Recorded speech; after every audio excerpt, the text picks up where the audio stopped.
A Navy SEAL lies bleeding in a collapsed storm drain beneath the Chicago waterfront, 2 bullets in his chest, placed with the cold precision of someone who trained him. The man who ordered the kill is a vice admiral with a Pentagon phone number and a chest full of medals. And the only person standing between a dying American hero and a cover-up that reaches the highest levels of military command is a 25-year-old beat cop and a German shepherd who refuse to walk away. Before we go any further, tell us what city you are watching from. Drop it in the comments right now.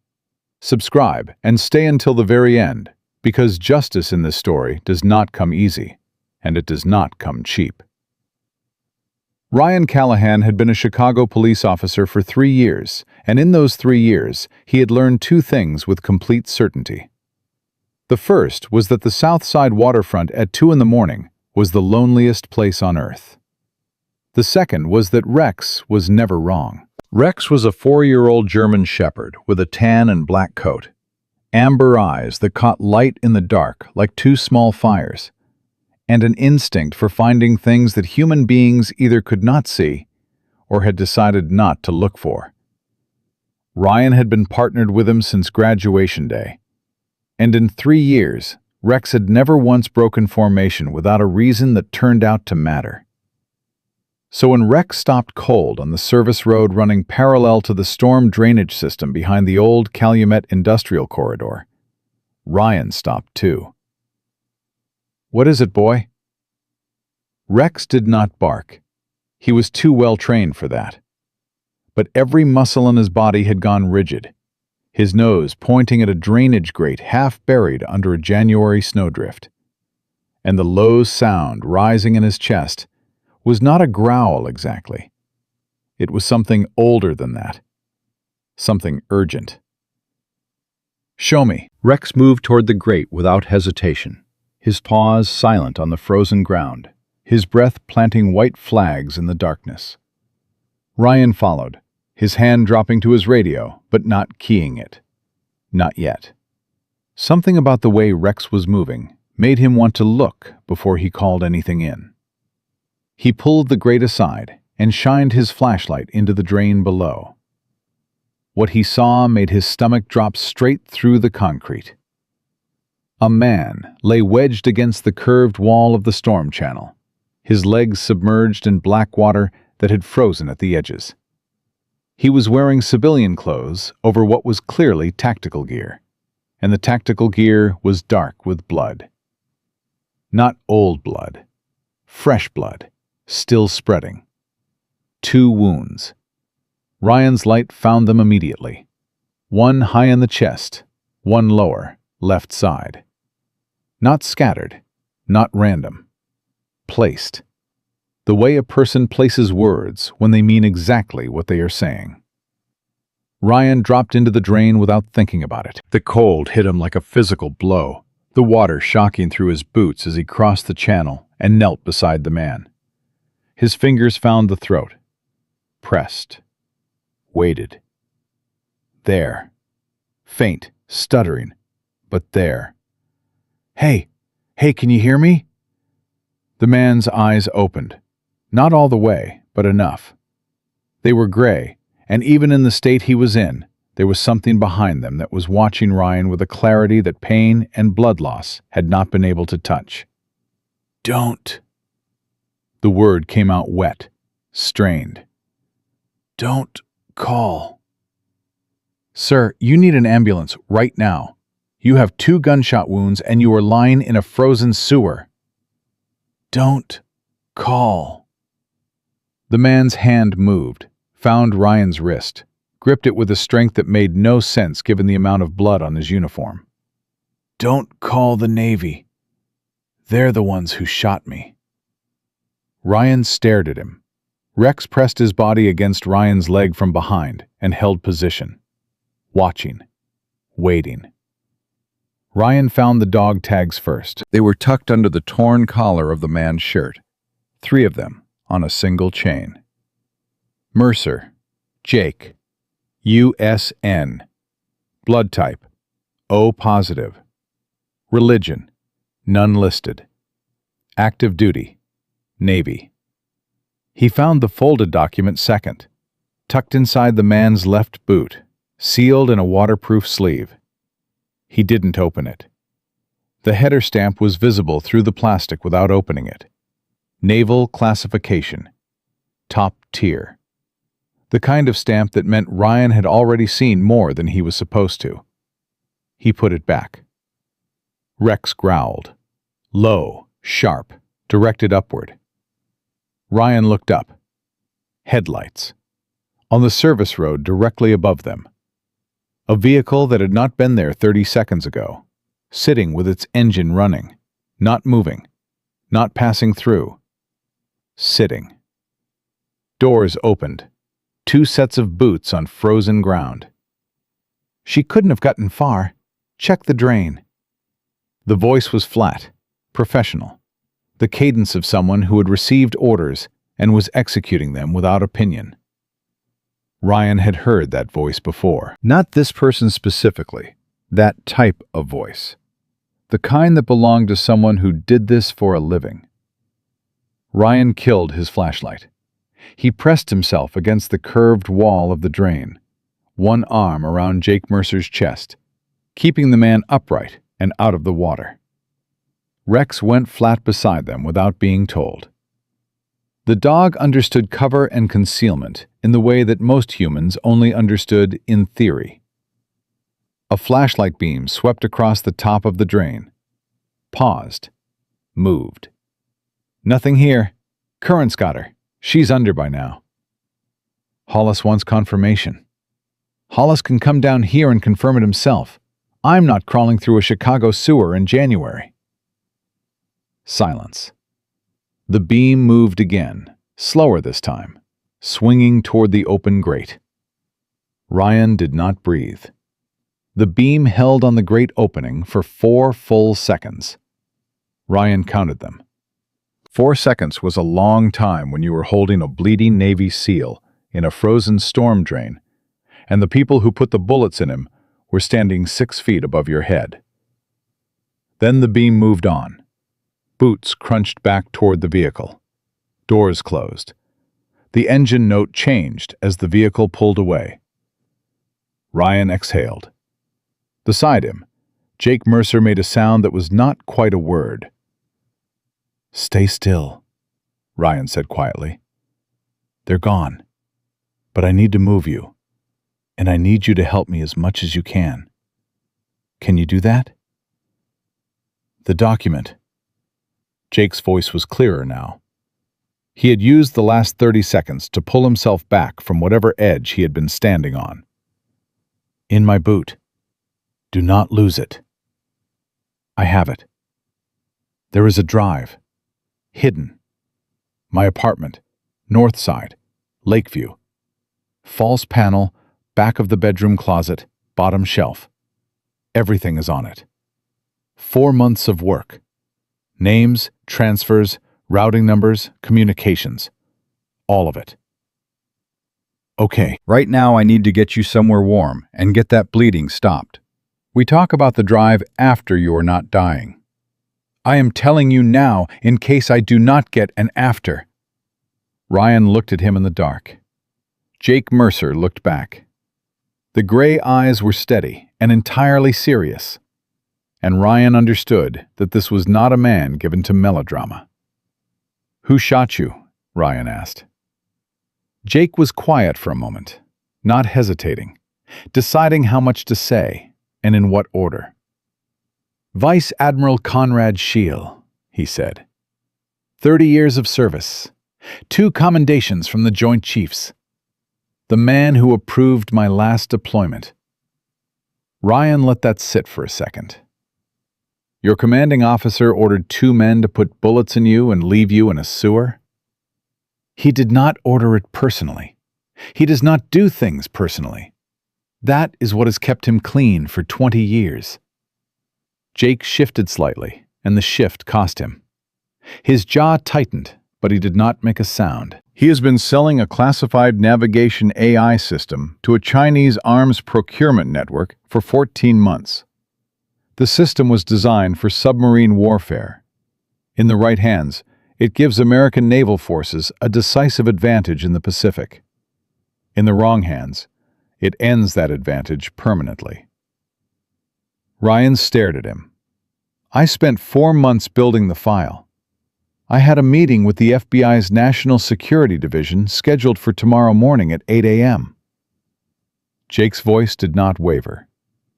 Sheil found out. There was a leak inside the FBI administrative pipeline. Somebody talked. And he sent 2 of his contractors to make sure I never made that meeting.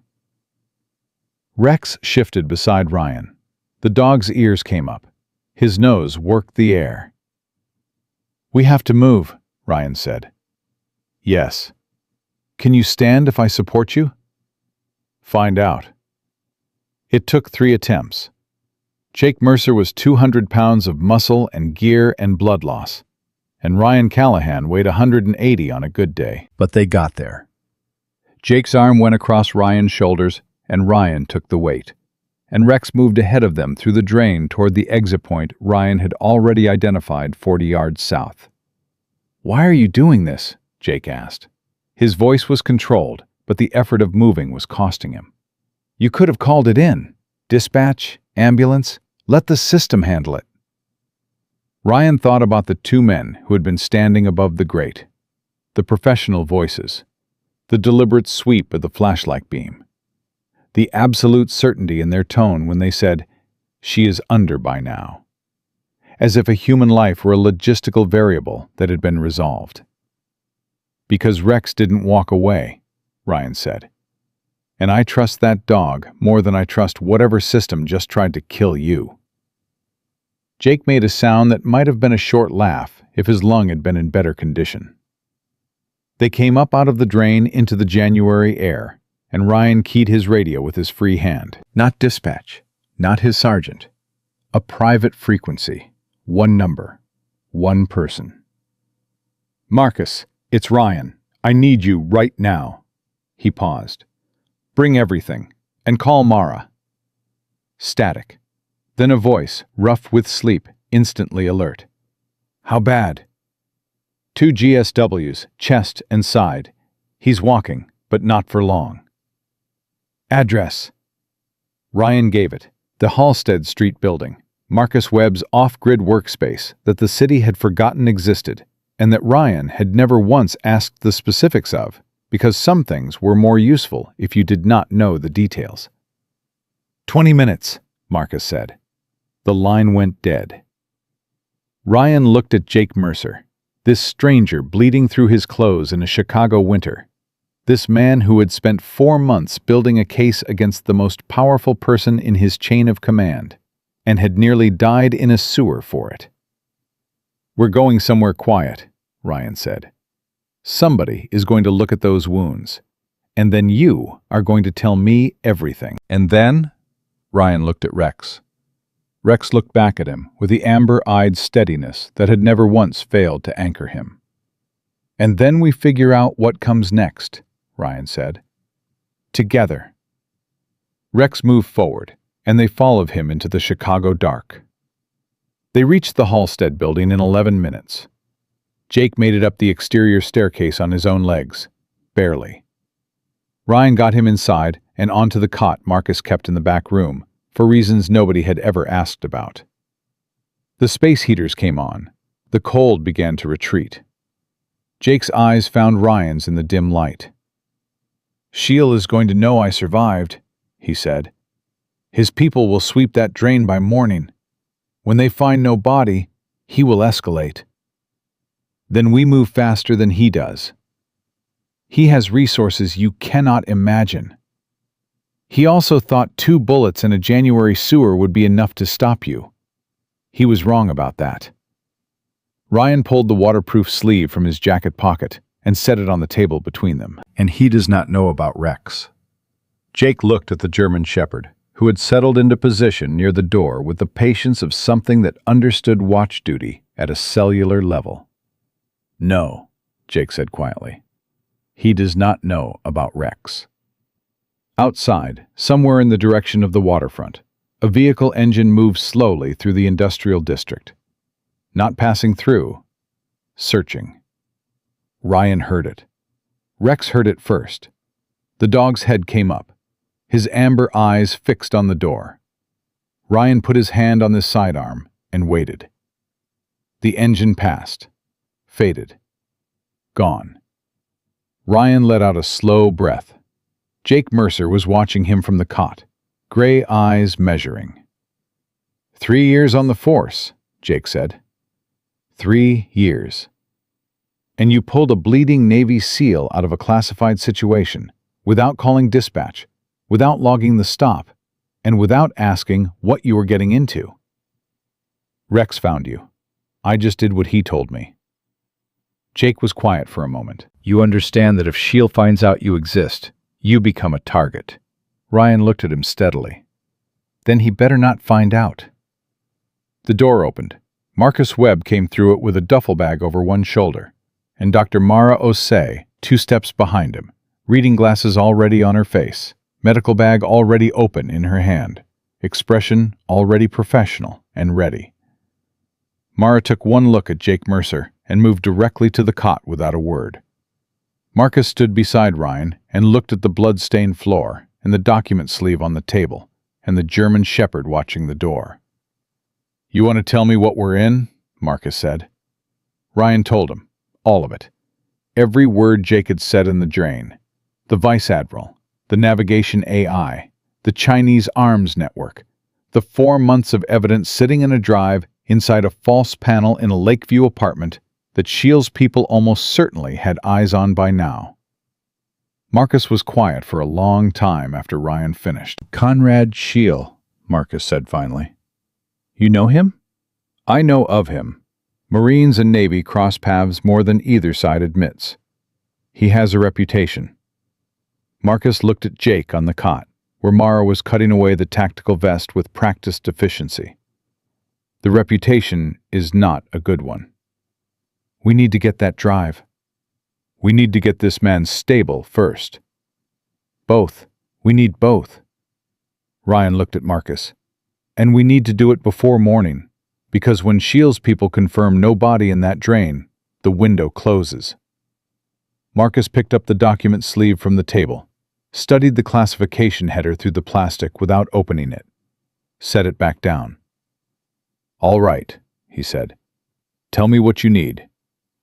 Rex barked once, sharp and decisive, from his position by the door. Everyone in the room heard it the same way. They were already committed. The only direction left was forward. Mara worked for 2 hours without stopping. She extracted the bullet from Jake's side with the focused silence of someone who had done this before under conditions that made a South Side basement look like a surgical suite. She cleaned both wounds, sutured the chest entry point, packed the lower wound with antibiotic gauze, and ran a fluid line from a bag Marcus had produced from somewhere in his duffel, without being asked about the source. Ryan sat across the room and watched Jake Mercer's face the entire time. The man did not make a sound. Not when the bullet came out. Not when the sutures went in. He lay on that cot with his jaw set and his gray eyes fixed on the ceiling, and he absorbed the pain the way a wall absorbs weather. Completely. Without drama. Like a man who had decided long ago that his body was a tool, and tools did not get the luxury of complaint. When Mara finally stripped her gloves and dropped them in the waste bag, she turned to Ryan with an expression that was not quite relief. The chest wound missed everything critical by about half an inch, she said. Whoever placed those shots knew what they were doing. This was not meant to kill him fast. It was meant to make sure he could not run. Ryan looked at Jake. Slow death, left to bleed out in the cold. If your dog hadn't found him within the hour, yes. Mara packed her bag with methodical efficiency. He needs rest, fluids, and antibiotics for the next 5 days minimum. He does not need to be moving around. Noted, Jake said from the cot. Mara looked at him. That was not a suggestion. Also noted. She looked at Ryan. The look said everything her professional tone had not. She had no idea what she had just walked into, and she was choosing not to ask. And that choice was costing her something. Ryan understood that. He also understood that asking her for more than she had already given would be a different kind of wrong. "Thank you," he said. "Don't thank me yet." She picked up her bag. "And Ryan, whatever this is, be careful." She left. Marcus locked the door behind her. The three of them sat in the hum of the space heaters, Rex still at his post by the entrance. And for a moment, nobody said anything. The quiet had a texture to it. The texture of people who understood that the next words spoken were going to matter. Jake spoke first. "The drive has everything. Financial routing between Shields' shell account and a procurement entity registered in Vancouver under the name Arctis Maritime Holdings. 14 months of transfers. The amounts correspond exactly to 3 separate delivery windows for the navigation AI hardware. I have the transfer confirmations, the encrypted communications between Shield and the network's primary broker, and the technical specifications of the system that was handed over." He paused. Let that land. "I also have 2 recorded conversations. Audio. Shield's voice. Unambiguous." Marcus let out a breath through his nose. "That is enough to put him away for the rest of his life. That is enough to put away 6 people above and below him in the chain and trigger a full audit of every classified technology transfer protocol the Navy has run in the last decade." Jake's voice was flat and precise, which is exactly why he cannot allow it to reach the FBI. Ryan leaned forward. "The analyst, Priya Shen. You mentioned her in the drain. You said she helped you build the file." Something shifted in Jake's expression. The first crack in the controlled surface. "She uploaded a backup partition 2 days before I was shot. A secondary cloud archive, separately encrypted, tied to her own credentials. I did not know she had done it until she told me." He stopped. "She went missing the same night Shields' people came for me." The room went still. "Missing," Marcus said. "She is not dead. If she were dead, Shield would not still be searching." He needs to know what she has and where she stored it before he can be certain the file is contained. Jake's hands were flat on the cock beside him, completely still. "Which means she is being held somewhere. Which means she is still alive. But not indefinitely." Ryan stood up. The movement was not agitated. It was the movement of someone whose mind had just made a decision that his body was catching up to. Where would he take her? Somewhere with no institutional footprint. A private facility. One of his contractors runs a security consultancy on the west side. Legitimate front. Off-book operations in the back. It is called Halcyon Group. Jake looked at Ryan. "I have the address and the drive." "Then we get the drive first." "Your apartment is being watched," Marcus said. He was looking at Jake, but the statement was directed at Ryan. "If Shields' people were competent enough to set up surveillance on the drain within 30 minutes of the shooting, they had eyes on your apartment before you ever hit the water." "I know. Going in the front is a conversation we lose." "I know that, too." Ryan looked at Rex. Rex looked back at him. "I go in alone. Rex runs the perimeter, alerts if anyone moves. You stay on the street, Marcus. Eyes on whoever is watching the building.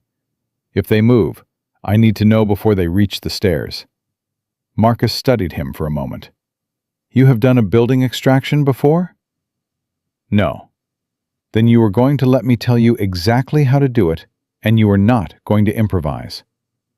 "Fine. I mean it, Ryan. Not one step that I have not walked you through first." "Fine, Marcus." Jake's voice came from the cot, quieter than before. "Back of the bedroom closet. Bottom shelf. The false panel is the left interior wall.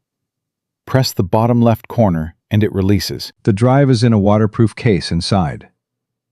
Ryan nodded. "And Ryan." Jake's gray eyes held him. "The document in the sleeve. Do not leave it here. Whatever happens, that document stays with the drive. Together, they establish the chain of custody. Separately, they are incomplete. Ryan picked up the waterproof sleeve from the table and tucked it inside his jacket against his chest. "I will be back in 45 minutes, he said. 30 would be better, Marcus said. Rex was already at the door. The apartment building in Lakeview was exactly as Marcus had described it over the phone during the drive north. 4 stories, corner unit on the 3rd floor, single stairwell, rear fire escape accessible from the alley. The surveillance was 2 people in a parked car on the north side of the street, engine running, no attempt at concealment because why bother concealing yourself when the man you are watching is supposed to be dead in a sewer? Ryan came in through the alley. Marcus had given him the fire escape approach in 7 sentences, none of them wasted. Ryan counted the details as he moved, checking each one against what he was seeing. Every detail matched. Marcus Webb had not gotten old by being careless about information. Rex held the alley below, silent and completely still, his nose reading the air. Ryan reached the 3rd floor landing and tried the window. Unlocked. Jake Mercer was a Navy SEAL who had spent 14 months building a covert case against his own superior officer. He had not left his apartment window unlocked by accident. He had left it unlocked because he understood that there would come a moment when someone needed to come in fast, and he might not be there to open the door. Ryan went through the window. The apartment was cold. The heat had been off long enough that the air inside had taken on the quality of the January outside. Ryan moved through the dark without using his flashlight. He had memorized the layout from Jake's description during the drive. Bedroom, closet, bottom shelf, left interior wall. His fingers found the corner of the panel. Pressed. The release was stiff, but it gave, and behind it was the waterproof case, exactly where Jake had said it would be. Ryan tucked it inside his jacket with the document sleeve. He was back at the window in 90 seconds. Rex barked below, once. Short. Warning. Ryan froze. One of the men from the surveillance car was out of the vehicle, standing at the mouth of the alley, looking in. Not moving yet. Looking. Ryan did not breathe. Rex was completely silent. The bark had been a signal, not a sound the man could track. The German shepherd had already gone still, blending into the alley shadows with the practiced invisibility of an animal that understood the difference between alerting his handler and alerting the threat. The man at the alley entrance stood there for 15 seconds. Then his radio crackled. He answered it, his voice too low to make out words. He turned and walked back to the vehicle. Ryan came down the fire escape in 10 seconds. He and Rex moved north, through the alley, without running. Running drew attention. Moving with purpose looked like someone who belonged. Marcus had said that during the drive, and Ryan had filed it in the category of things that were obvious in retrospect, and not obvious at all in the moment. The car was 2 blocks away. Marcus was behind the wheel, engine off. Ryan got in. Rex went into the back. Ryan put the drive on the dashboard between them, without saying anything. Marcus looked at it for a moment. Clean exit? Clean. One of them moved. He went back. Rex? Ryan looked at the dog in the back seat. Rex was already settling, his breathing evening out from the controlled tension of the alley. Rex was perfect, Ryan said. Marcus pulled away from the curb and headed south. Good, because what I am about to tell you is going to make the last 2 hours look simple. Ryan turned to look at him. I ran Halcyon Group while you were inside, Marcus said. His voice had dropped into the register Ryan associated with things that were true and bad simultaneously. The owner of record is a man named Garrett Fole, former contractor, 3 tours and theater, private security work after separation. 3 separate federal inquiries that all went nowhere. He paused. He is also Conrad Shields' son-in-law. Ryan stared at the windshield. Shield did not just use a contractor to silence Jake, Marcus said. He used family. People who have a reason beyond money to make sure no evidence survives. And Priya Shen is inside that building. If she is alive, yes.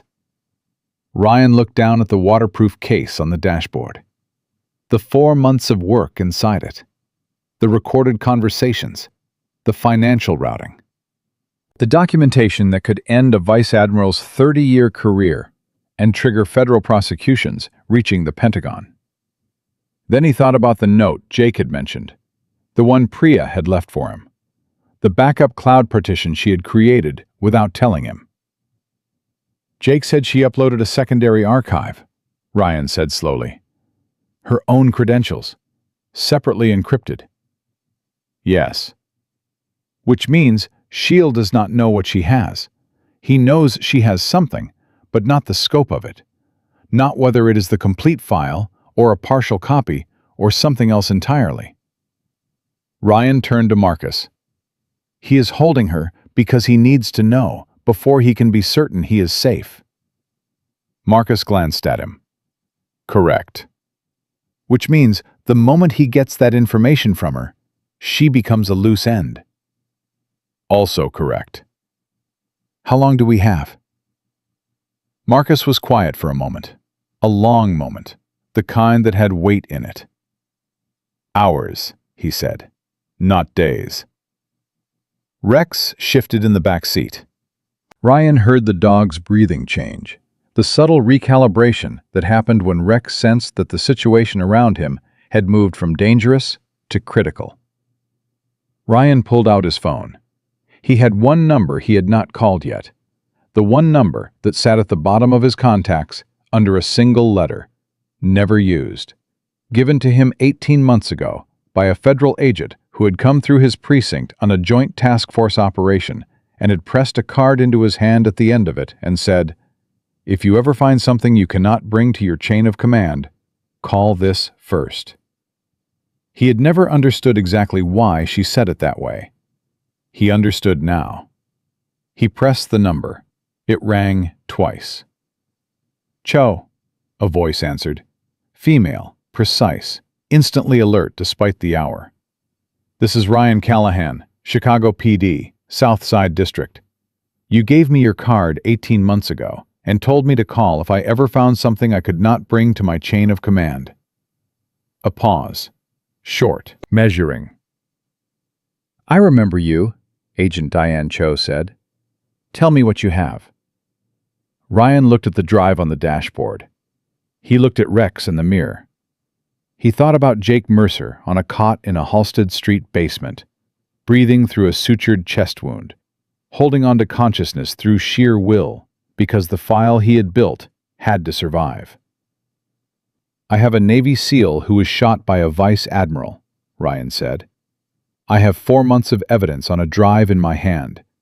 And I have a missing Navy analyst who is probably running out of time right now in a building on the west side." Silence on the line. Agent Diane Cho arrived at the Halsted basement 40 minutes after Ryan's call. She came alone, which told him something. She carried a tablet and a shoulder bag, and moved through the door with the efficiency of someone who had already made a decision before she walked in and was now operating on the far side of it. She took one look at Jake Mercer on the cot and stopped. "Commander Mercer?" Her voice was level, but something moved behind her eyes. Recognition. Something older than that. "I had a meeting scheduled with you for 8 a.m. this morning." "I was unavailable," Jake said. "I can see that." She turned to Ryan. "The drive."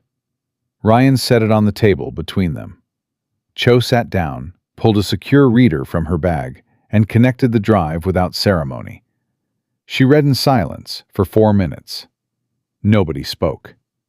Rex watched her from across the room with the attentive patience he reserved for people he had not yet decided about. When Cho looked up, Her face had changed in a way that was difficult to name.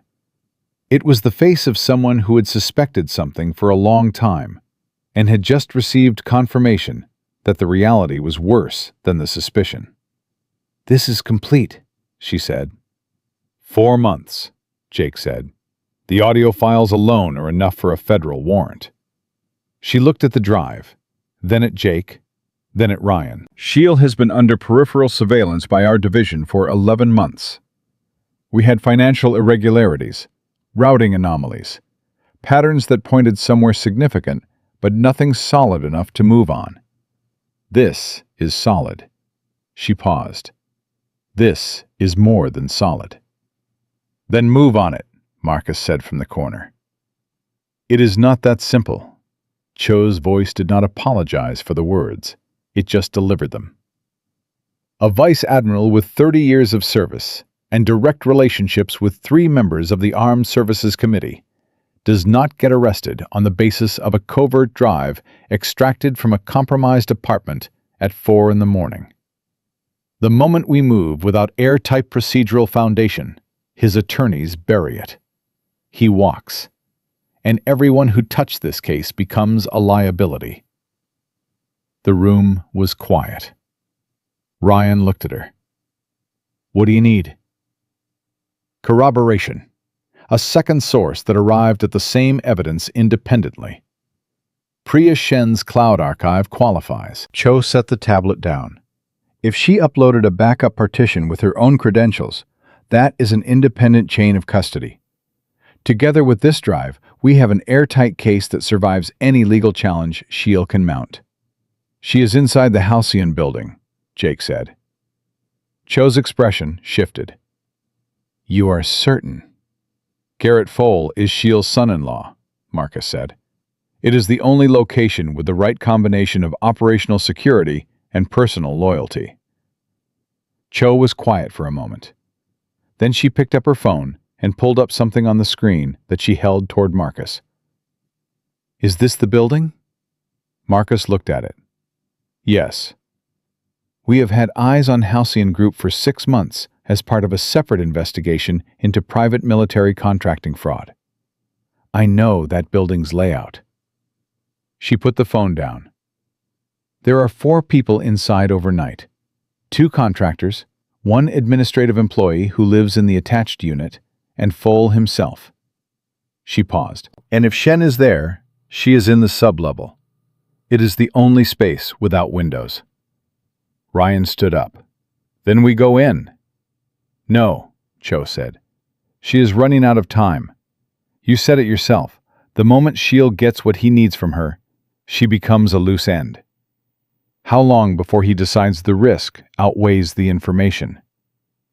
"Ryan." Cho's voice was sharp, precise. "If we go in without authorization, everything we pull from that building is inadmissible. We hand Sheil's attorneys the exact argument they need to dismantle the entire case. Everything Jake built, everything Shen uploaded, gone. And if we wait for authorization, Shen is gone." Ryan held her gaze. "How long does a federal warrant take at 5 in the morning?" Cho did not answer immediately. That pause told him everything. 3 hours minimum, Marcus said quietly. "More if the duty judge wants briefing." 3 hours. Ryan thought about Priya Shen in a sub-level room with no windows and 2 contractors who had been hired by a man who already ordered 1 person shot and left in a frozen sewer that night. "There has to be another way," Ryan said. Cho looked at Jake. Something passed between them, a look that carried the weight of a conversation that had not happened yet, but both of them had been moving toward. "The administrative employee," Jake said slowly. "The one who lives in the attached unit. What is her name?" Cho scrolled on her tablet. "Sandra Pell, 53 years old. Worked for Halcyon for 2 years. Prior employment, Cook County Public Defender's Office." She looked up. "Why?" "Because Sheil uses people who have something to protect. That is how he built the network. Loyalty through leverage. Jake shifted on the cot, and the effort cost him, but his eyes were sharp. What does she have to protect? Cho was already reading. Her expression changed. A son, 26 years old, 2 prior federal drug charges that were quietly reduced. The reduction is tied to an advocate filing by Halcyon Group's legal team. The room understood what that meant before anyone said it. She did not choose to work for Fole, Ryan said. She was placed there. And she has been watching things she cannot talk about for 2 years, Marcus said. Ryan looked at Cho. If she walks out of that building and comes to us voluntarily, everything she provides is clean, admissible, independent corroboration from inside the facility. Cho studied him. You want to contact her. I want to give her a reason to stop protecting a man who is holding her there the same way he is holding Shen. If Fole finds out she has been contacted, she is in immediate danger. She is already in danger, Ryan said. She just does not know we are here yet. Another silence. This one had a different quality. It was the silence of a decision being made by someone who understood exactly what the decision cost, and was making it anyway. Cho picked up her phone. She made 2 calls in the next 8 minutes. The first was to her division supervisor. A 30-second conversation that Ryan heard only one side of, terse and exact. The second was to a duty judge, whose name she did not say out loud. When she hung up from the second call, she looked at Ryan with an expression that was not quite relief and not quite fear, and was somewhere between the two that did not have a clean name. 30 minutes, she said. I have 30 minutes to establish a voluntary contact with Pell before the warrant process begins. If she comes out and talks to us, what she provides is clean. If she does not, we wait for the warrant, and we hope 3 hours is not too long. Then we have 30 minutes, Ryan said. Rex stood up from his position across the room. His ears came forward. He looked at Ryan with the focused attention he used when he understood that they were about to move, and he was ready. Marcus was already on his feet. How do we reach her without alerting the building? Cho pulled up a building schematic on her tablet and turned it so Marcus could see. The attached residential unit has a separate entrance on the south side. It shares a wall with the main facility, but has its own exterior access. If she is home and not with Fole, she can be reached without anyone inside the building knowing. And if she screams, Marcus said. Then we move to Plan B, Ryan said. What is Plan B? Ryan looked at Jake on the cot. Jake met his eyes with a steady gray focus that had not wavered once since Ryan had pulled him out of the drain. We do not let there be a Plan B, Ryan said. He and Rex went out the door, with Cho 30 seconds later. The drive to the west side took 19 minutes.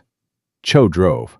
Ryan sat in the passenger seat, with Rex behind him, and the weight of everything Jake had said pressing against the inside of his chest like a hand pushing outward.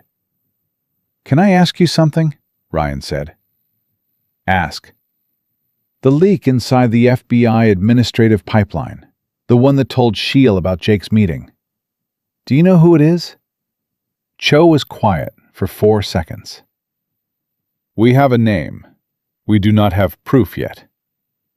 But you know. We have a very strong suspicion. She glanced at him briefly. Which is why I came to this meeting alone. Ryan absorbed that. The implications of it spread outward, the way a crack spreads through ice, slow and inevitable, and covering more ground than you expect. How far does this go? He asked. Further than one vice admiral, Cho said. Sheil is the top of a structure, not the structure itself. The arms network has been operational for 14 months. In that time, they have completed 3 transfers. The navigation AI was the third and largest. The first two involved communications encryption protocols and drone targeting software. She paused. We believe 6 separate buyers received deliverables. 3 of those buyers have documented ties to organizations that have carried out attacks against American assets in the last 2 years. Ryan stared at the windshield. The January dark pressed against the glass.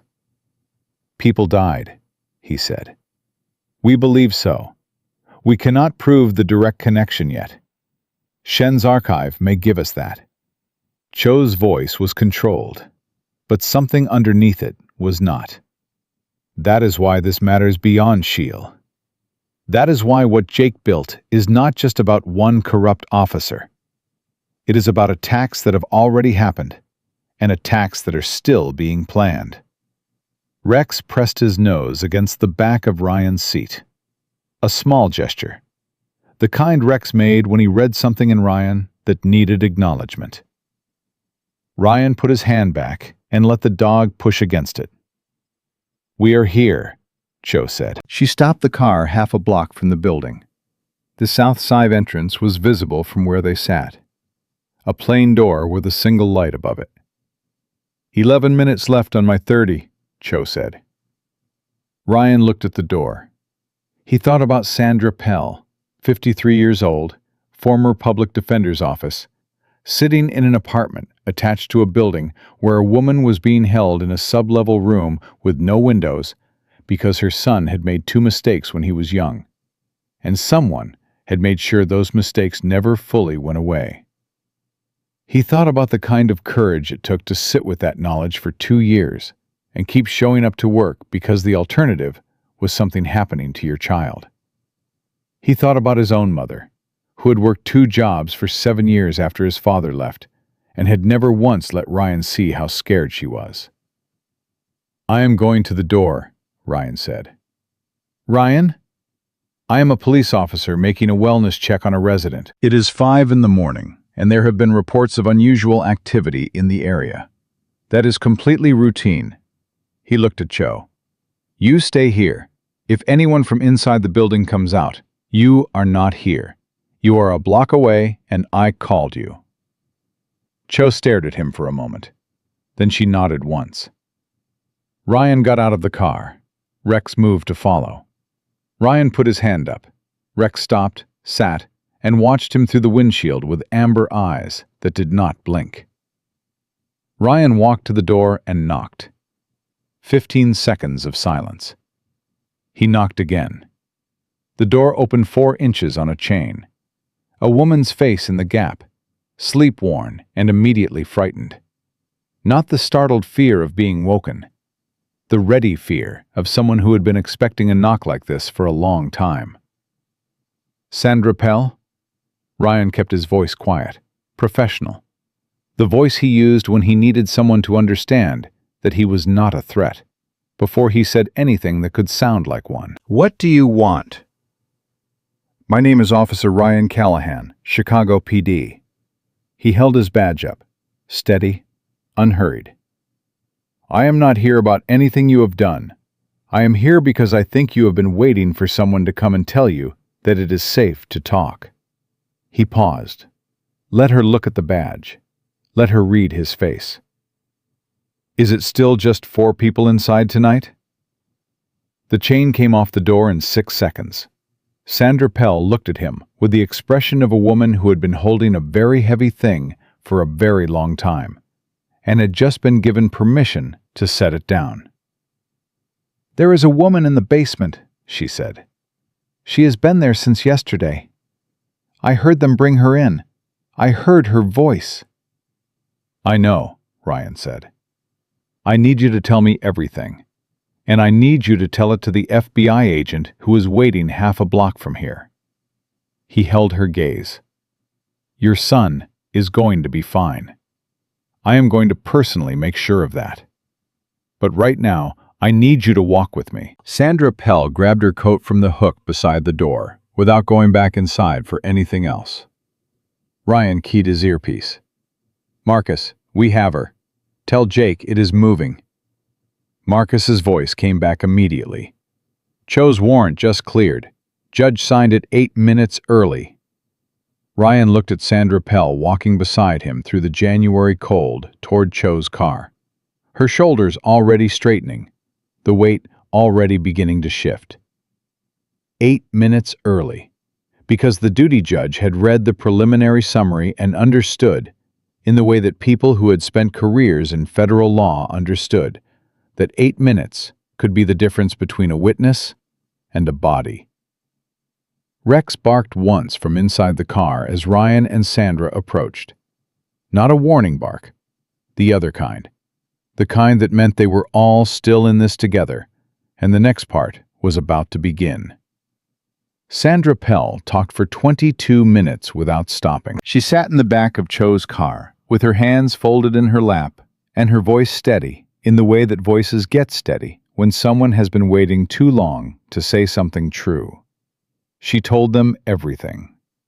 The night Foal had brought Priya Shen in, the sounds from the sublevel, the 2 contractors who rotated shifts every 6 hours, the fact that Foal had been on the phone with someone he called Admiral 3 times in the last 4 hours, each call shorter and tighter than the last, each one ending with Foal saying, "Yes, sir," with the tone of a man receiving a deadline he did not like.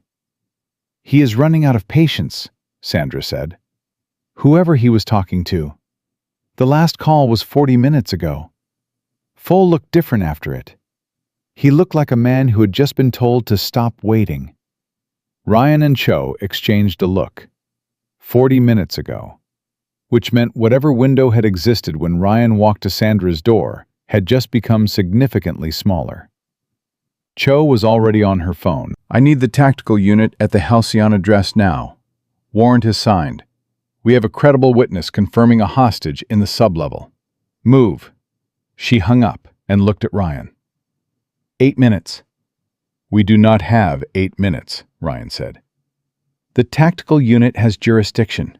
You do not." "I have a witness who just told us Foal received a termination order 40 minutes ago. 8 minutes is 8 minutes too long." Ryan held her gaze. "Let me go in ahead of them. Not to engage, to position. If anything moves before the unit arrives, Rex and I are already inside." Cho stared at him. The calculation behind her eyes was fast and honest, and arrived at an answer she clearly did not love. "You go in through Sandra's entrance," she said. "The shared wall between the residential unit and the main facility has a connecting door that Foal had installed when he hired her. Sandra." She turned to the back seat. "Is that door locked from the facility side?" "It has a keypad," Sandra said. "The code is the same as the loading bay. Foal uses the same 4 digits for everything. His wife's birthday. 0914. "Of course he does," Marcus said from the passenger seat. And despite everything, the dryness of it cut through the tension for exactly 1 second. Ryan was already getting out of the car. Rex came over the center console and hit the ground beside him before the door was fully open. "Ryan," Cho's voice through the window. "You do not engage unless Shen's life is in immediate danger. You hold position, you observe, and you wait for the unit. That is the only condition under which I am letting you walk toward that door." Ryan looked at her. Understood. He did not promise. She knew he did not promise. Both of them understood that some situations dissolve the distance between understood and promised before you ever reached the door. He and Rex went in through Sandra's entrance. The connecting door was exactly where Cho had described it. Ryan entered the code. 0914. The keypad beeped once, and the lock disengaged with a sound that seemed enormous in the silence. Ryan pushed the door open 1 inch. Voices. 2 of them, both male, close. He held position and listened. "Foal wants her moved in the next 20 minutes. The first voice, a contractor. The professional flat tone Ryan had heard above the drain 9 hours ago, and recognized immediately as the voice of someone executing orders without investing in the outcome. Transport is staged on the service road. Moved where? Second voice, younger, less certain.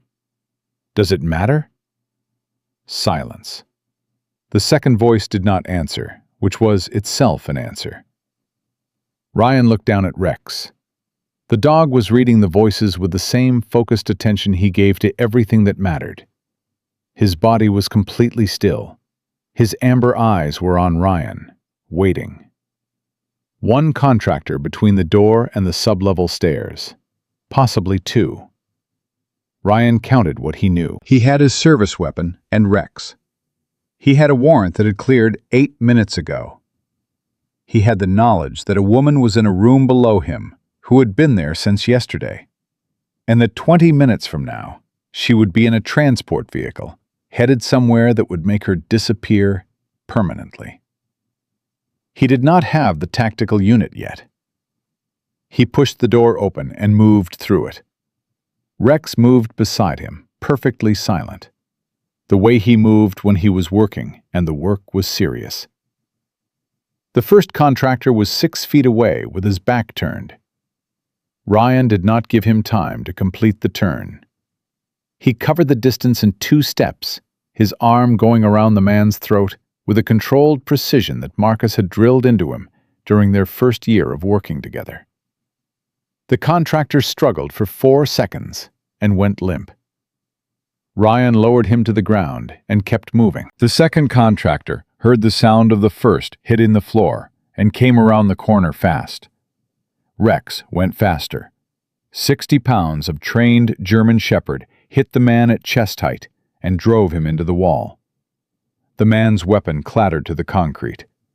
Rex held him there, teeth on the forearm, weight committed, the low, continuous sound in his throat making absolutely clear that the next movement would be a decision with consequences. "Do not move," Ryan said. He had his weapon up and his badge visible. "Do not make a sound. Federal agents are 30 seconds behind me." The contractor made a sound that was not a word. Rex's grip tightened slightly.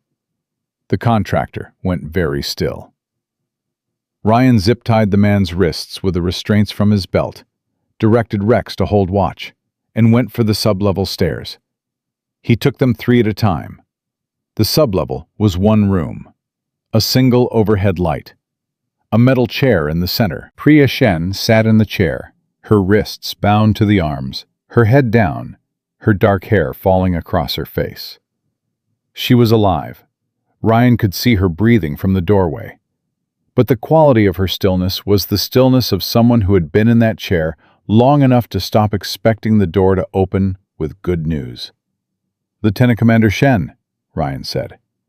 Her head came up. She looked at him with the disoriented focus of someone dragging themselves back from a place they had nearly decided to stay. "You are not Navy," she said. Her voice was rough, but her mind was clearly intact. "Chicago PD." Ryan was already working the restraints on her wrists. "Jake Mercer sent me." The change in her face was immediate and total. The controlled blankness that had been holding everything together cracked straight down the middle, and something raw came through it. "Jake is alive?" "He is going to need about 3 weeks of rest that he is absolutely not going to take, but yes." The restraints came loose. Ryan helped her stand. "Can you walk?" "Yes." She stood, her legs held. "The archive, the cloud partition. Shields people tried to get the credentials from me. I did not give them." "I know. That is why we needed to move tonight." Ryan put his hand on her arm to steady her on the first step. "Cho has the drive. She has your archive credentials. Together, it is enough." "More than enough." Priya's voice had taken on a new quality. The cracked thing was closing over, being replaced by something harder and more purposeful. "I have something else. Something I did not put in the archive because I did not have time. I memorized it." She looked at him as they reached the top of the stairs. 3 names. Shields contacts inside the Pentagon. The people who knew what he was selling and allowed the transfers to proceed. I have their names, their routing aliases, and the authorization codes they used. Ryan stopped moving for 1 second. 3 names inside the Pentagon. Not peripheral figures, not contractors or intermediaries. People with authorization codes. People who had watched classified technology leave American hands and had put their names to paperwork that made it legal. You memorized all of that? Ryan said. I am a Navy intelligence analyst, Priya said. Memorizing things that cannot be written down is the most important part of the job. From upstairs came the sound of the exterior doors coming open. Multiple sets of boots. Cho's tactical unit, moving through the building with the controlled efficiency of people who knew the layout and had a signed warrant in hand. Rex appeared at the top of the sub-level stairs and pressed himself against Ryan's leg. Good boy, Ryan said quietly. Very good boy. They came up into the main level to find 3 federal agents securing the 2 contractors. Cho moving through the space with her tablet already recording, and Marcus standing near the entrance with the expression of a man who had lived through enough to know when something had gone better than it had any right to. Cho looked at Priya Shen, and something shifted in her face. Professional acknowledgement. The look of someone who had been working toward a result for a long time and was now standing in the same room with it. Lieutenant Commander Shen, I am Special Agent Diane Cho, FBI National Security Division. Are you injured? No, Priya's voice was steady. I need to give you 3 names, and you need to record every word I say, because I am only going to say it once, and then I want to call my mother. Cho had her recorder out before Priya finished the sentence. The 3 names took 4 minutes to deliver. Priya spoke them with the precision of someone reciting coordinates under fire, each name followed by its routing alias, each alias followed by the corresponding authorization code, each code delivered without hesitation or correction. When she finished, the room was very quiet. Cho looked at the recording in her hand. Then she looked at Ryan. This is not a case anymore, she said. This is a restructuring of the entire classified technology oversight system within the Department of Defense. She paused. 3 sitting Pentagon officials. 4, including Shield, Marcus said from the doorway. 4, including Shield. Cho put the recorder in her bag with a careful movement of someone handling something fragile. We are going to need Jake's testimony. All of it. Formal, on record, with counsel present. He will give it, Ryan said. He did not say it with uncertainty. He said it the way you say something about a person when you have watched them absorb 2 bullets and a January sewer and come out the other side with their purpose intact. His radio crackled, his sergeant's voice. Callahan, what is your 20? We have an alert on a federal operation in your district, and your unit number was flagged at the perimeter. Ryan looked at Cho. She nodded once. He keyed the radio. Sergeant, I am on scene at the federal operation. I will debrief in the morning. Everything is under control. A pause. His sergeant, who had known Ryan for 3 years and had never once had reason to question his judgment, came back with 2 words. Copy that. Ryan clipped the radio back to his belt. Garrett Fole was not in the building. That fact settled into the room about 10 minutes after the tactical unit finished their sweep, and the absence of him had a specific weight to it. Not the weight of oversight, the weight of information. Someone had called Fole in the 12 minutes between Sandra's debrief and the unit's entry. Someone had given him enough warning to move. Cho took the call from her division supervisor, standing 6 feet from Ryan. He watched her face as she listened, watched the precise, controlled surface of it hold steady against something that was clearly pushing hard from the other side. She hung up, looked at Ryan. Fole crossed into Indiana 40 minutes ago. He had a vehicle staged on the South Service Road that we did not have eyes on. Her voice was even. He is in the wind. He is running to Shield, Marcus said. Yes. Which means Shield knows the building was hit. He knows Shen is out. He knows the archive is compromised. Marcus looked at Cho. How long before he runs? He cannot run, Cho said. Not yet. He has a press event at Naval Station Great Lakes at 9 a.m. He has been scheduled for 6 weeks. Canceling it now would be the loudest possible signal. She checked her watch. It is 6:47. We have just over 2 hours before he stands in front of cameras with nowhere to go and a federal warrant with his name on it waiting on the other side. Ryan thought about Conrad Shield. 30 years of service. 2 commendations from the Joint Chiefs. A man who had spent 2 decades building a network so carefully insulated that 11 months of FBI surveillance had produced nothing actionable. A man who had decided that a Navy SEAL bleeding in a frozen sewer was a problem solved. He thought about Jake Mercer on a cot in a Halstead Street basement, holding on to consciousness through the sheer force of a conviction that the file he had built had to survive him. He thought about Rex, who had stopped on a service road at 2 in the morning because something in the air was wrong, and had not moved until Ryan came to see what he had found. Then we have 2 hours, Ryan said. Rex leaned against his leg. The dog's tail moved once. Slow, certain. Priya Shen was on the phone with her mother in the corner, her voice so low it was barely sound. But Ryan could hear the quality of it, the relief in it, the sound of someone who had been in a room with no windows telling someone they loved that they could see the sky again. That sound was worth every single thing that the night had cost. Ryan looked at Marcus. Marcus looked back at him with the expression he used when he was not going to say something sentimental, but wanted Ryan to understand it anyway. 2 hours, Marcus said. 2 hours, Ryan agreed. Outside, the January dark was beginning to thin at the edges. Somewhere behind the cloud cover, dawn was making its case. The city was starting to move, that first low hum of a place too large to sleep completely, stirring back into itself. And in a naval station 40 miles north, a vice admiral was putting on his dress uniform for a 9 a.m. press event, completely unaware that the last 4 months of a dead man's work had survived the sewer and the cold and the contracted killers and the sub-level room.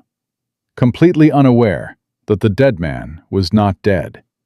Completely unaware that a 25-year-old beat cop and a German shepherd had decided at 2 in the morning on a frozen service road that walking past someone who needed help was not something either of them knew how to do.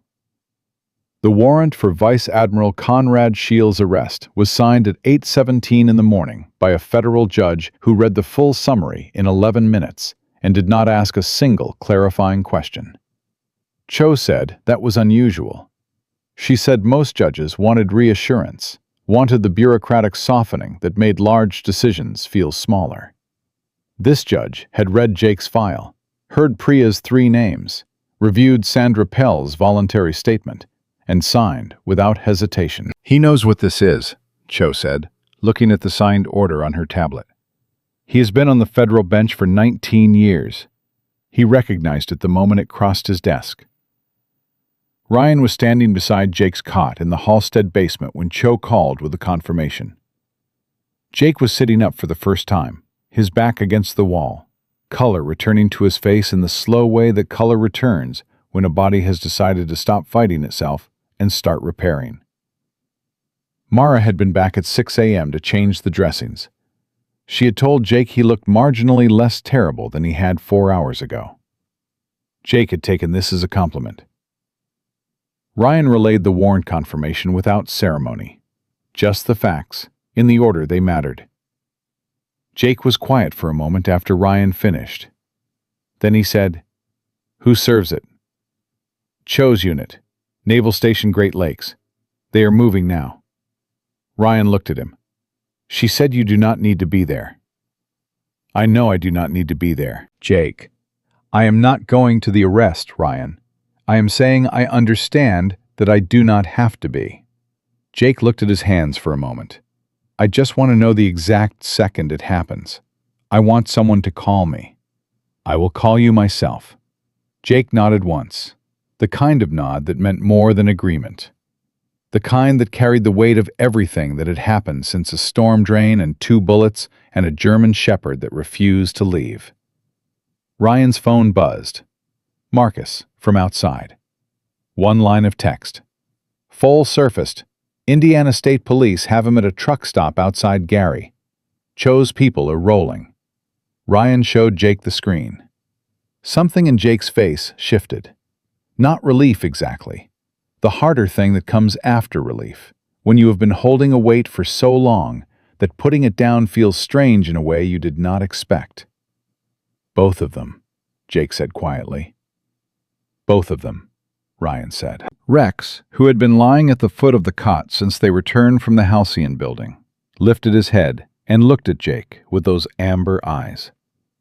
Then he stood, walked the 2 steps to the cot, and rested his chin on Jake's knee with a gentleness that was entirely deliberate.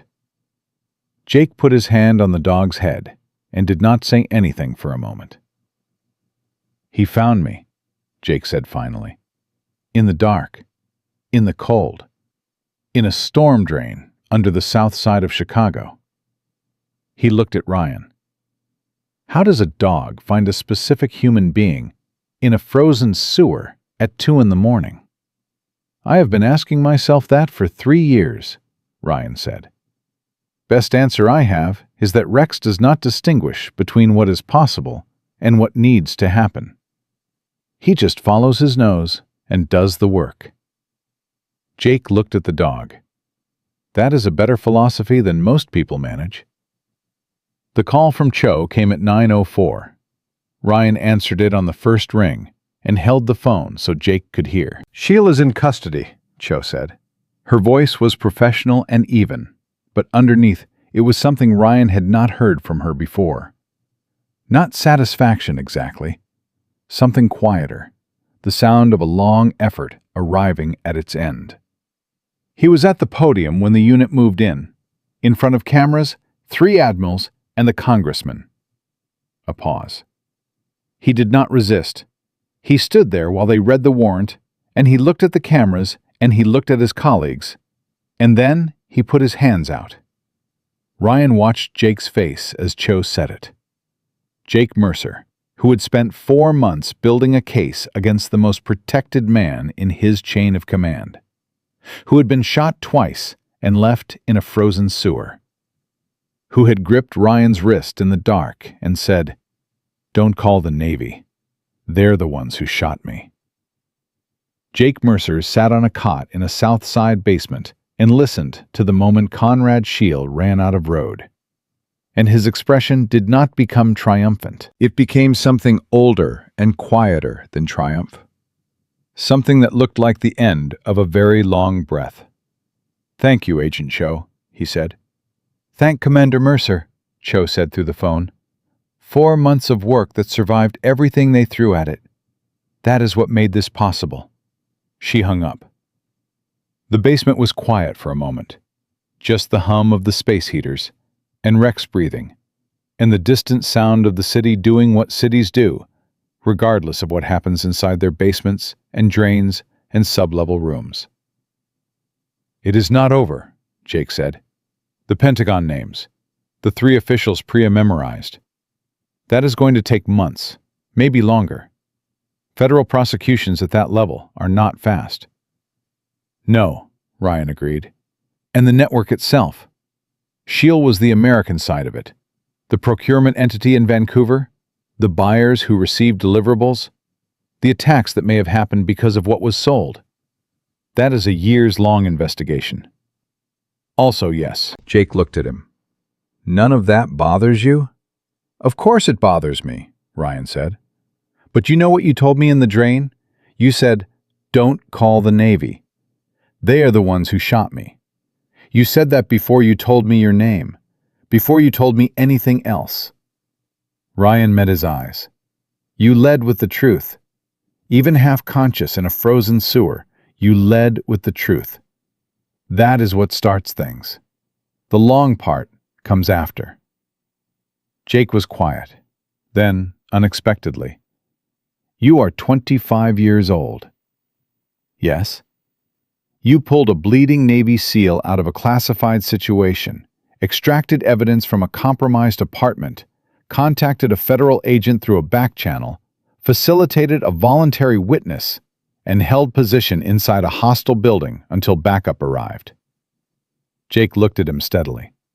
"All of that before 7 in the morning." "Rex did most of it," Ryan said. "Rex found me," Jake said. "You did everything else." From outside came the sound of Marcus's footsteps on the exterior stairs. The door opened, and Marcus came through it with 2 cups of coffee and the expression of a man who had seen enough of the world to know when something significant had just happened and was choosing to mark it without making a ceremony of it. He handed 1 cup to Ryan and 1 to Jake without a word. The 3 of them sat in the quiet of the basement. Rex settled back at Jake's feet. The space heaters hummed. The coffee was bad and hot, and it was exactly what all of them needed. Then Cho called again. Ryan answered. He listened for 45 seconds without speaking. When he hung up, both Marcus and Jake were watching him. "The leak," Ryan said. "Inside the FBI administrative pipeline. The one who told Sheil about Jake's meeting." "They have a name?" Marcus said. "They have an arrest, made 20 minutes ago at O'Hare. He was boarding a flight to Zurich." Ryan looked at Jake, a senior administrative coordinator in Cho's own division. 17 years with the Bureau. Sheil had been running him for 6. The room absorbed that. 6 years, Jake said. 6 years. Ryan set his phone on the table. Which means every preliminary inquiry that went nowhere. Every surveillance operation that hit a dead end. Every lead that dissolved before it could be acted on.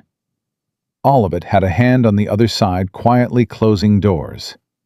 "And Jake's meeting," Marcus said, "flagged the moment it was scheduled. Sheil had 72 hours of warning." Ryan looked at Jake.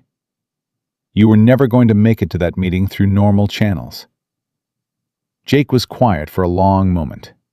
Something was moving behind his gray eyes. The calculation of a man reassessing a timeline he had lived through. Understanding for the first time exactly how close the margins had been. "If Rex had not stopped," Jake said. "He stopped," Ryan said. "If you had called dispatch." "I did not call dispatch. If you had walked away from a drain at 2 in the morning because nothing about it was your official responsibility." Ryan looked at him. "I did not walk away." Jake held his gaze. "No, you did not." He looked down at Rex. The dog's tail moved once against the floor. Neither did he. 2 weeks later, the Chicago Police Department called Ryan into the superintendent's office for what his sergeant described as a commendation review. Ryan went in uniform, Rex at his side, prepared to accept whatever the department had decided to make of a night that defied most of the official categories available to it. The superintendent was a practical woman in her 60s, who had spent 30 years making decisions in a city that did not make decisions easy. She looked at Ryan across her desk for a long moment before she spoke. "Officer Callahan, you operated outside your jurisdiction, outside your chain of command, and outside approximately 14 standard protocols on the night of January 9th. She paused. "You also extracted a Navy SEAL from a classified situation, recovered evidence that triggered federal prosecutions reaching the Pentagon, facilitated the rescue of a Navy intelligence analyst, and provided material assistance to a federal operation that dismantled an arms network responsible for technology transfers to organizations that had carried out attacks on American assets." She folded her hands on the desk. "Would you like to explain yourself?" Ryan thought about it for a moment. "Rex stopped," he said. "I followed him. Everything else came from that." The superintendent looked at the German shepherd sitting at perfect attention beside Ryan's leg. Rex looked back at her with his amber eyes and the patient authority of a dog who understood when he was being discussed and did not consider it remarkable. She almost smiled. "There is going to be a commendation ceremony. The department wants it public." "I would rather it not be public," Ryan said. "I know. That is why I am telling you in advance, so you can prepare yourself to be uncomfortable." She picked up a folder from her desk. "There is also a request from the Department of Defense, a special valor commendation for Rex, for a military working dog who demonstrated exceptional service in the course of protecting classified national security assets." She looked at Ryan. "They want to present it at the ceremony." Ryan looked at Rex. Rex looked at Ryan with those amber eyes that had found a dying man in a frozen sewer at 2 a.m. and refused to leave until the right thing happened. "He will accept it," Ryan said. "He earned it." The ceremony happened on a Saturday in February, exactly 1 month after the night of the drain. Jake Mercer attended in civilian clothes, still moving carefully, still carrying the evidence of what had been done to him, but standing. Priya Shen stood beside him. Marcus Webb wore a tie for the first time in what he described as a regrettable number of years. Agent Cho was there in the back, not in an official capacity, just present. Sandra Pell came with her son, who was 26 years old and would never fully understand what his mother had done, but was beginning to learn. When the Department of Defense representative clipped the bronze commendation disc to Rex's collar, the German shepherd sat with the perfect stillness of an animal who understood ceremony without needing to understand the specifics. His amber eyes moved from the disc to Ryan's face and back. Ryan knelt down to Rex's level the way he had on 100 pre-shift checks in 3 years of partnership. Eye to eye. The way they had always communicated the things that did not need words. "You found him," Ryan said quietly. "In the dark, in the cold, when it would have been easier to keep running and leave it for someone else." He put his hand on the dog's head. "You never leave someone who needs you. You never have. That is the whole lesson. That is everything." Rex leaned into his hand and held perfectly still. Jake Mercer watched from 6 feet away, with the expression of a man who had built 4 months of evidence against the most powerful person in his chain of command, absorbed 2 bullets, survived a frozen sewer, and found on the other side of all of it something he had not expected to find. Not victory exactly. Something more durable than victory. The knowledge that on a January night in Chicago, a dog had stopped on a frozen service road because something in the air was wrong, and a 25-year-old police officer had trusted that instinct completely. And because of those 2 things, the truth had survived everything that power and money and 30 years of careful corruption had thrown against it. The truth had survived because Rex would not walk away. And that, more than the commendation and the arrests and the federal prosecutions and the restructured oversight protocols that would carry Jake's name in their documentation for decades, was what the night of January 9th had really been about. Not the corruption it exposed, or the network it dismantled, or the attacks it prevented. The simple, undefeatable fact that when a good dog stops, you stop with him. You look at what he has found, and you do not leave until the right thing is done. That is not a story about a sewer or a vice admiral or a classified drive hidden in a Lakeview apartment. That is a story about what it means to be the kind of person and the kind of dog who chooses not to walk past someone who needs them. Rex's tail moved once, slow and certain in the February cold. Some choices change everything. This one did.